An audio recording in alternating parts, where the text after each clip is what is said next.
नमस्ते दोस्तों, कर्म धर्म की बातें चैनल में आपका स्वागत है।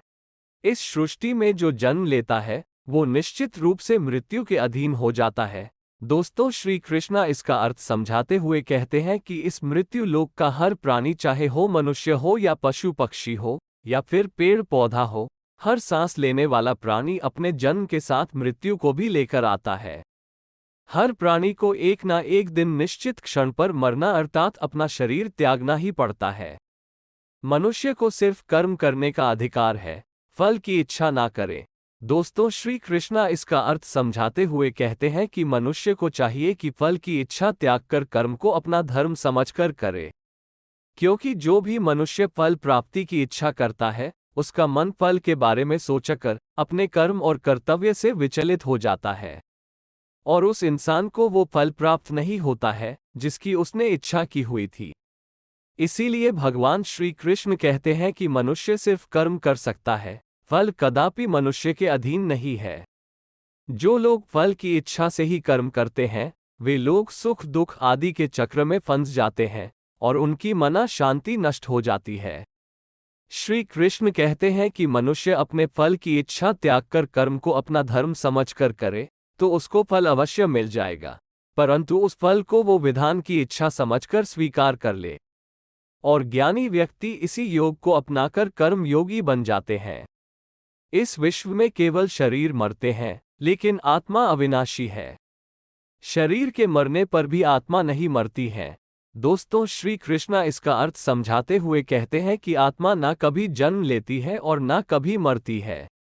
वो अजन्म, नित्य, सनातन और पुरातन है, जो शरीर के मारे जाने के बाद भी नहीं मरती है। जो सचमुच ज्ञानी होते हैं वो ना उनका शोक करते हैं जो मर गए हैं और ना ही उनका शोक करते हैं जो अभी जिंदा है, क्योंकि वो जानते हैं कि जो मर गया है वो फिर से जन्म लेगा और जो अभी जीवित है वो अवश्य मर जाएगा। मरने वाला फिर से जन्म लेगा, क्योंकि केवल शरीर का नाश होता है। शरीर के अंदर जो आत्मा है वो कभी भी नहीं मरता है। आत्मा को ना कोई शस्त्र काट सकता है और ना ही उसे अग्नि जला सकती है, ना ही जल गला सकता है और ना ही इसे वायु सुखा सकती है। दोस्तों, श्री कृष्ण कहते हैं कि मनुष्य के शरीर का एक अदृश्य अंग है मन, जो दिखाई नहीं देता है, परंतु वही इस शरीर का सबसे शक्तिशाली हिस्सा है। मनुष्य को में के घमंड की मदिरा पिलाकर मदोष करने वाला पाखंडी केवल ये मन ही है। उसके हाथों में मोहमाया का जाल है जिसे वो मनुष्य की कामनाओं पर टालता रहता है और उसे अपने वश में करता रहता है। ये मन शरीर से भी मोह करता रहता है और अपनी खुशियों से भी और अपने दुखों से भी मोह करता रहता है। खुशियों में खुशियों भरी गीत गाता है और दुख में दुख भरे गीत गुनगुनाता है। अपने दुखों में दूसरों को शामिल करके उसे खुशी मिलती है। किसी भी मनुष्य को उसका मन जीवन के अंत तक अपने जाल से निकलने नहीं देता है। अपने रस्सी में बांधकर उसे तरह तरह के नाच नचवाता रहता है। ऐसा तब तक होता रहता है जब तक हम अपने आप को मन के अधीन रहने देंगे, तब तक हमारा मन हमें नाच नचाता रहेगा। मनुष्य का मन मनुष्य को इतनी फुर्सत भी नहीं देता कि वो अपने अंतर में झांककर अपनी आत्मा को पहचाने और आत्मा के अंदर जिस परमात्मा का प्रकाश है उस परमात्मा का साक्षात्कार करें। किसी भी जीवित प्राणी के लिए आवश्यक है कि प्राणी अपने मन को काबू में करके अपने अंतर में झांककर अपनी आत्मा को देखे। तब उस आत्मा के अंदर उसे परमात्मा का प्रकाश स्पष्ट दिखाई देगा और उसी को ही परमात्मा का साक्षात्कार कहते हैं। दोस्तों, श्री कृष्णा कहते हैं कि मनुष्य का शरीर एक रथ के भांति है। जैसे आँख, कान, नाक, जीभ और त्वचा आदि इन इंद्रियों घोड़ों को जो सारथी चलाता है वो सारथी ही हमारा मन है और उस रथ में बैठा हुआ स्वामी वही हमारी आत्मा है। मनुष्य की इंद्रियां विषयों की ओर आकर्षित होती रहती है और ये सब तभी तक ही हो सकता है जब तक जीवात्मा अपने मन को काबू में ना लाए।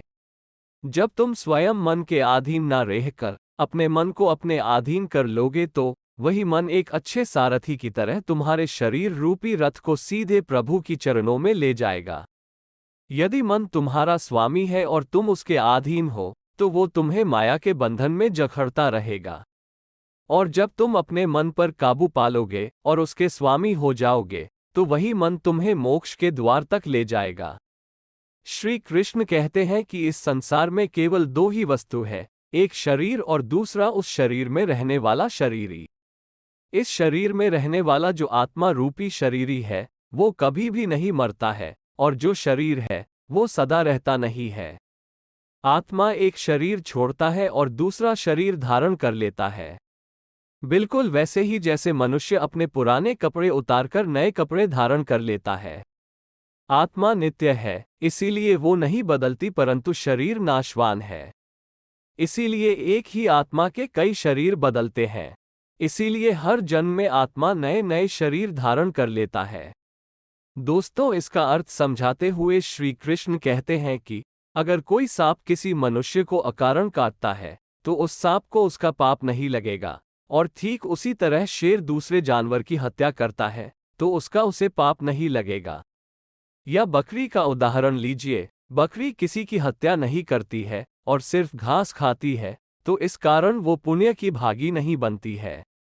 पाप पुण्य का लेखा जोखा अर्थात प्रारब्ध केवल मनुष्य का बनता है। दोस्तों, इसका अर्थ यह है कि अगर कोई पशु किसी की अकारण हत्या कर देता है तो उसका उसे पाप नहीं लगेगा, लेकिन कोई मनुष्य अगर किसी भी जीवित प्राणी की अकारण हत्या कर देता है तो उसे उसका पाप लगेगा। क्योंकि इस पृथ्वी लोक पर और समस्त प्राणियों में जो विवेकशील है वो अच्छे और बुरे की पहचान रख सकता है, और मनुष्य छोड़कर कोई और प्राणी ऐसा नहीं कर सकता है।